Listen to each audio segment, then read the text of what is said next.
રીબડાના અનિરુદ્ધસિંહ જાડેજાની મુશ્કેલીમાં વધારો. સુપ્રીમ કોર્ટે આપેલી 7 દિવસની રાહત પર લાગી રોક. આજે સાંજે જ કરવું પડશે સરેન્ડર.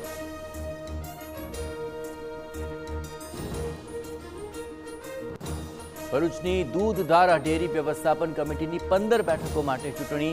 ભાજપના જ 2 આગેવાનો વચ્ચે જામ્યો છે ચૂંટણી જંગ.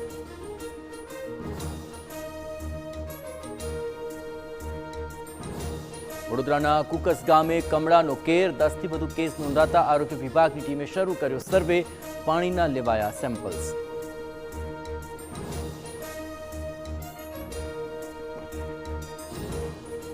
ગોધરાની મેટર્નિટી હોસ્પિટલમાં માનવ તસ્કરી. જન્મ બાદ બાળકી ત્યજી માતા જતા રહેતા ગેરકાયદે અન્યને સોંપી દેવાય.